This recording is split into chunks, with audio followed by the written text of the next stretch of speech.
There we are. So, Birds of Prey then.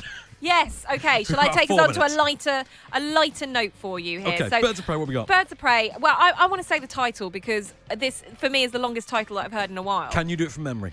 Yeah, Birds of Prey, the fantabulous emancipation of one Harley Quinn. Oh, you got the one as well. No one ever gets the one. I get the one. Oh. So, look, if you're a comic book fan, if you're a DC comic fan, you cannot deny that when the disaster that was Suicide Squad came onto the screen, an icon was born, Harley Quinn. Really? Well, yes, I think Margot Robbie's interpretation of Harley Quinn spawned multiple Halloween costumes and she became something new. I really liked her interpretation of Harley Quinn. Yeah, it worked. Look, we're talking about it. She's got her own film. There's enough there, right? Okay, fine. So here in Birds of Prey, I'm not going to say the rest of the title, we follow the Joker's now ex-girlfriend and she kind of gets on with her own life without her villainous boyfriend, and we see kind of all the trouble that she's causing on her own. They're all here for me. Aren't they? No. They're not? No, they're not. Do you know what that means? That means he's not just after the kid anymore. He's after all of us. Sure as hell after me. I just robbed him. You just betrayed him. You just killed his BFF. And you're dumb enough to be building a case against him. So, unless we all want to die very unpleasant deaths and let Roman go finger fishing in the kid's intestinal tract, we're gonna have to work together. To be honest with you, when the idea that all of her enemies are sort of coming out of the woodwork, I did find myself thinking it's like a BDSM hot topic version of John Wick 2. For the first half. For the first half, yes. It goes really is very like that. linear in the second half, in my mind. There's a point when it feels like that movie Crank with Jason Statham. You know when he just can't stop and he has to keep... It feels like that at times. Yeah. Early on. It's a very energetic Let's film. talk about what we really liked about this movie, okay? I think Margot Robbie is brilliant. Our wonderful producer friend and fellow critic, Johnny Hurd, said, I could watch Margot Robbie, not for obvious reasons, but I could watch Margot Robbie read the telephone book. You know, she... The thing is, yes, of course, she's gorgeous, but actually, she's super talented and picks very varying roles in her films. And what is wrong with you? I've seen the movie Focus. Oh, for goodness sake! Look, everyone's allowed a little bit of a.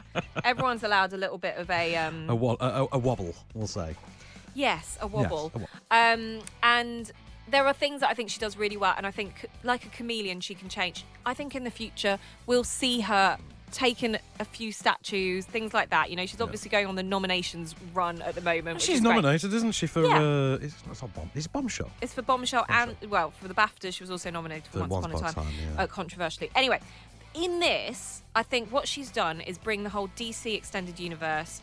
You've mentioned this, like, not as family friendly as Shazam, but what it does is it brings it back to competing a little bit more with Marvel in terms of the humour stakes, the fun stakes. It brings it back to that, which before it's always been so dark and brooding. That's the thing, because you've used the M word, which means I now get to. Okay. Because I'm not going to do it till someone else does it. That's my rule. And he's off.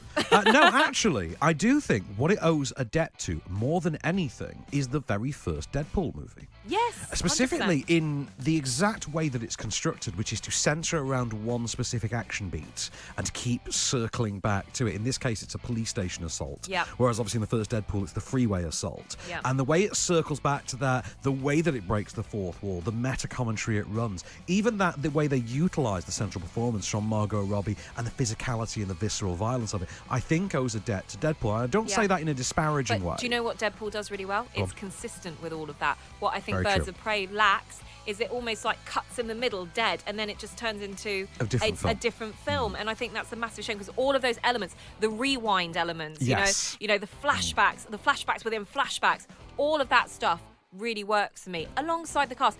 I think that what they forgot to do was bring in the core of the Birds of Prey characters. So Huntress, you know, Black Canary, all that should have all come in earlier. Interestingly enough, I have said this a few times to sort of comic book friends of mine, it is a Birds of Prey film in name only. This does not in any way, shape or form resemble any brand that I know of as Birds of Prey.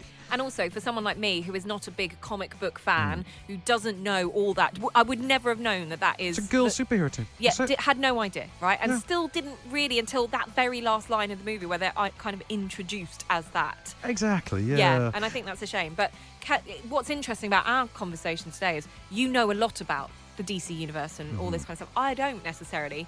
Is it a fun film to go watch? I think it's a very fun film. Yeah. Fun is the word. I think fun is the key word. It is fun. Yeah. For my money, this is the second best DCEU movie after Shazam. Yeah. But again, Shazam, noticeably one that's big on fun. Yeah. So these movies do seem to be working better the more they dial down the grim, dark broodiness. Yeah, for a general audience. But you're never gonna always please the comic book audience. They're always gonna pick holes in it, right? Because they've got a passion about what they want to see on screen, and if it's not living up to that, there's always going to be a problem. Hashtag release the Snyder Cut. How many thumbs are you I was in this? that film, so yes, I would say hashtag release the You were, Snyder weren't Cut. you? Yeah, I maybe I remember wouldn't be cut out of it if they released the Snyder Cut. How many thumbs from you, Miss Perfect? I'm going to give it 1 1/4. 1 1/4. I'm going to give it 1 1/2. I had a really good time with it. Yeah, I did as well. Not as much as her roller derby, but maybe we'll see if it comes back again.